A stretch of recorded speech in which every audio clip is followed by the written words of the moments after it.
Hello. नमस्कार। मैं हूं मुकेश कुमार और स्वागत करता हूं आप सबका विधिक ज्यूरिस के अपने प्लेटफॉर्म में।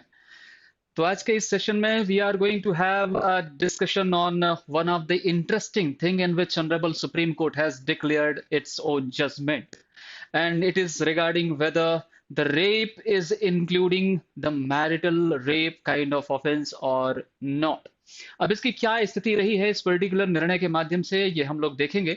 ये एक नई सीरीज जो हम लोग इन लीगल न्यूज के तौर पर आप लोगों के समक्ष ला पा रहे हैं, जो आप जैसे जुडिशियल एस्पिरेंट्स को डेफिनेटली बहुत ज्यादा हेल्प करेगा to be aware with the all kind of legal updates. देश के अंदर होने वाली जो भी कानूनी प्रक्रियाएं हैं या कानून रूपी जो भी समाचार या न्यूज़ हैं, उनके बारे में हमें थोड़ा सा अपडेट रहना होगा, क्योंकि इस लीगली अपडेट से संबंधित जो भी क्वेश्चंस हैं वो आपके जुडिशियल सर्विसेज एग्जामिनेशन में निश्चित तौर पर पूछे जाते हैं।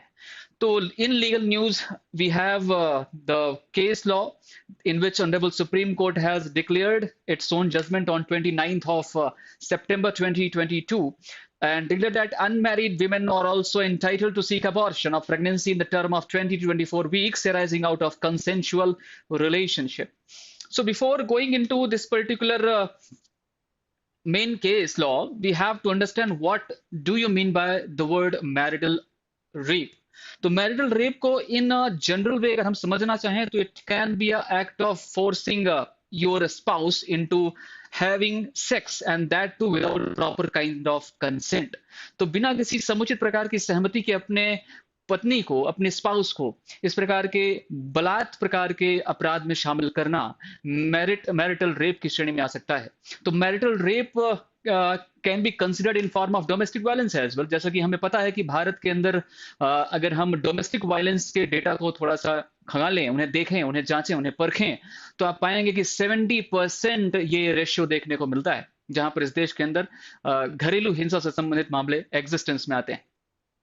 जहां तक सवाल रहा मैरिटल रेप का, तो मैरिटल रेप या वैवाहिक प्रकार के बलात्कार से संबंधित जो अपराध है, ये हमारे general penal law of India, that is IPC, Indian penal code, इसके अंतर्गत क्लियरली या एक्सप्रेसली कहीं भी मेंशन तो नहीं है। और एक सेक्शन भी आप पढ़ते हैं, सेक्शन नंबर 375 सब exception number 2।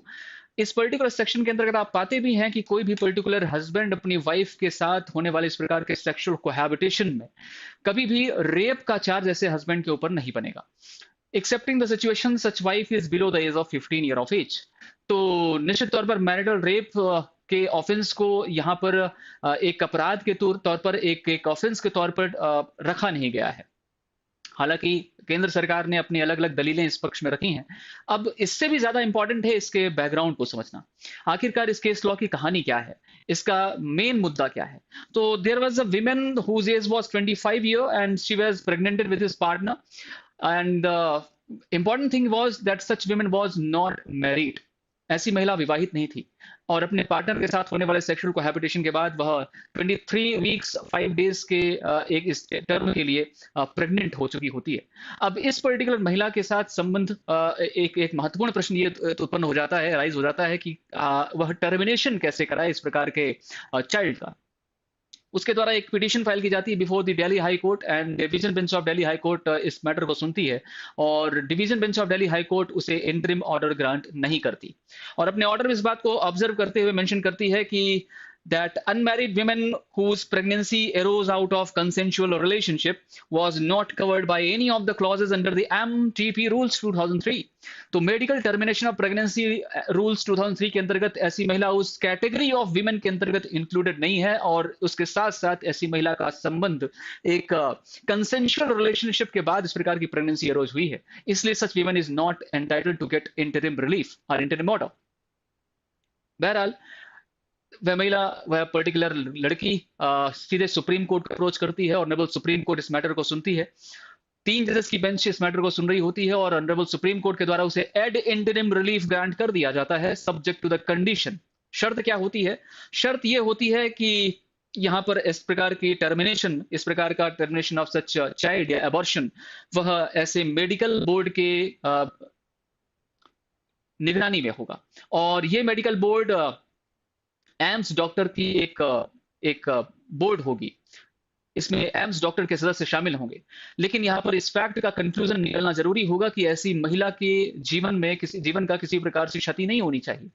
So that they have constituted a board under the AIMS doctors team, and concluding that fetus could be aborted without any kind of risk to the life of women. And Honorable Supreme Court has also observed regarding the views taken by Honorable High Court, Delhi High Court, और कहा कि Delhi high court ने यहाँ पर unduly restricted view को अपनाया है, और जो पर्टिकुलर कैटेगरी की लिस्ट सेक्शन रूल नंबर 3 में डिस्क्राइब की गई है, उसमें ऐसी अनमैरिड गर्ल शामिल नहीं है। ऐसा ऑनरेबल हाई कोर्ट के व्यू को उन्होंने कहा कि यह पर्पसिव इंटरप्रिटेशन नहीं है, ये इसका उद्देश्यपूर्ण इंटरप्रिटेशन या निर्वचन नहीं करता है। बहरहाल ऑनरेबल सुप्रीम कोर्ट ने इस मैटर में हेड करते हुए क्या कहा, rape is including the marital rape, और यहां पर ऑनरेबल सुप्रीम कोर्ट ने कहा कि for the purpose of MTP act and rules the word rape is including the marital rape. इस बात को ध्यान रखिएगा। ऑनरेबल सुप्रीम कोर्ट में जस्टिस डी वाई चंद्रचूड़ साहब ने इस निर्णय को देते हुए इस बात को ऑब्जर्व करते हुए स्पेसिफाई किया है कि रेप शब्द के अंतर्गत या बलात्कार शब्द के अंतर्गत वैवाहिक प्रकार का बलात्कार या मैरिटल रेप शामिल माना गया है। लेकिन ये सिर्फ एक बहुत ही एक स्पर्शपूर्ण बात है। ध्यान रखने योग्य बात यह है कि यह पर्टिकुलर टर्म केवल और केवल आपके एमटीपी एक्ट और रूल्स के पर्पस से है, ये बात ध्यान रखिएगा। So rape is including marital rape for the purpose of MTP act, wife conceiving out of forced sex can seek abortion, Supreme Court declared. It was the case of X versus principal secretary health and family welfare department government of city of Delhi, and honourable supreme Court bench led by justice D Y Chandrachud साहब 29th of September, Thursday, held that meaning of rape must be held to include marital rape for the purpose of medical termination of pregnancy. The court also held that wives who conceived out of forced sex by their husbands will also come within the ambit of survivor of sexual assault of rape or incest. तो जो particular list of women या category of list of women rule number 3B के अंतर्गत prescribe की गई है, जिसमें एक पर्टिकुलर क्लॉज ये है सर्वाइवर ऑफ सेक्सुअल असॉल्ट और रेप और इंसेस्ट, तो इस पर्टिकुलर क्लॉज के अंतर्गत वह महिलाएं भी या वो पत्नियां भी शामिल हो रही हैं who are conceiving out of force, जो बलात् प्रकार के इस सेक्सुअल काइंड ऑफ इंटरकोर्स से इस प्रकार से कंसीव करती हैं अपने हस्बैंड के द्वारा ही। तो ये पर्टिकुलर महिलाएं भी इस पर्टिकुलर सेक्शन के अंतर्गत, इस क्लॉज के अंतर्गत, इस रूल के अंतर्गत शामिल मानी जाएंगी, और उन्हें भी अपने विल के अगेंस्ट में जाकर के इस प्रकार का अबॉर्शन करने का अधिकार रहेगा। नाउ एमटीपी एक्ट के उद्देश्य से बलात्कार के दायरे में वैवाहिक बलात्कार शामिल, पति ने जबरन और यौन संबंध बनाया तो पत्नी गर्भपात की मांग कर सकती है, और सुप्रीम कोर्ट ने ऐसा डिक्लेयर कर दिया। ऑर्डर इस बात को भी डिक्लेयर करता है that there is no basis to deny unmarried women the right to medically terminate the pregnancy when the same choice is available to other categories of women. On the above premises, the court had concluded that the petitioner's case prima facie falls within the ambit of this particular act of MTP. And judgment delivered. This was one of the important thing कि जिस दिन इस प्रकार का निर्णय decide हुआ या honourable supreme court इसे निर्णित किया, one of the law of honourable supreme court has demonstrated towards this particular thing कि आज कोइंसिडेंटली आज का दिन इंटरनेशनल सेफ अबॉर्शन डे के रूप में मनाया जाता है। So the lawyer inform the bench regarding this particular thing to be happen to be international safe abortion day. हालांकि ऑनरेबल जस्टिस का जवाब था कि इट वाज कोइंसिडेंट, है ना, ये कोइंसिडेंस ही था, उन्हें इसके बारे में जानकारी नहीं थी। And he said thank you for this kind of new information.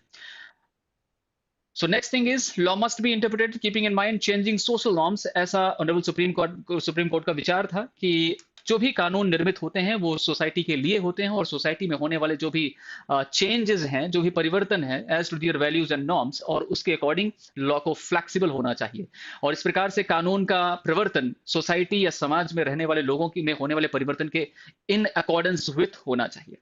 And here the Honorable Supreme Court has made a distinction between married and unmarried women as unsustainable. And if Rule 3BC is understood as only for married women, it would perpetuate the stereotype that only married women indulge in sexual activities. This is not constitutionally sustainable. Women must have autonomy to have free exercise of these rights, Honorable Justice Chandrachud have declared. What next important thing is, including only married and excluding unmarried women will be violative of Article 14 Constitution, and this is all as to this particular case law. तो मैं उम्मीद करता हूं कि इस case law के अंतर्गत आपने इस बात को ठीक तरीके से समझा होगा। इस पर्टिकुलर केस लॉ में ऑनरेबल सुप्रीम कोर्ट ने बहुत ज्यादा ही इंपॉर्टेंट फैक्टर्स को प्रोनाउंस किया है। बहुत सारी ऐसी नई बातें यहां से सामने आई हैं। मैरिटल रेप, जिस पर अभी अगर हम करंट पोजीशन में देखें तो ऑनरेबल सुप्रीम कोर्ट के समक्ष उस पर बहुत सारे मैटर अभी भी पेंडिंग हैं, जिस पर सुप्रीम कोर्ट ने नोटिस जारी किए हैं। अब इन पर्टिकुलर मैटर्स में ये बात तो अभी स्पेसिफाई हो जाती है कि मैरिटल रेप पर अभी एक रास्ता, एक ऑब्जर्वेंस ऑनरेबल सुप्रीम कोर्ट ने इस पर्टिकुलर मैटर के तहत दिखाना, एक आईना दिखाने का प्रयास किया है। तो भले ही मैरिटल रेप आईपीसी के उस एक्सेप्शन के लिए रिस्ट्रिक्टेड वे में हो, लेकिन एमटीपी के एक्ट एंड रूल्स के पर्पज से rape is including the marital rape, ऐसा एक संस्पर्शी ऑब्जर्वेंस ऑनरेबल सुप्रीम कोर्ट ने दिखाने का प्रयास किया है। तो आने वाले समय में इस प्रकार के और भी आपको सेशंस मिलते रहेंगे, that is in legal news. तो बने रहिए इन लीगल न्यूज में मेरे साथ। मैं हूं मुकेश कुमार द्विवेदी और आप देख रहे हैं विधिज्ञ ज्यूरिस।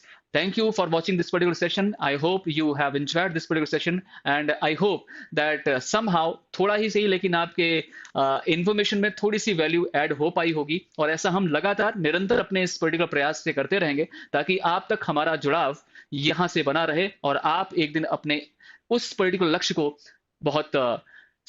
बहुत पूरी ईमानदारी और मेहनत के साथ उसे आप प्राप्त कर सकें। So this is all for today's session. We will have some other information in legal news topic in upcoming times. Thank you so much. Thank you so much to all of you. Please like and subscribe this particular Vidik Jurist channel so that you will get the notifications very soon. Thank you. Thank you so much.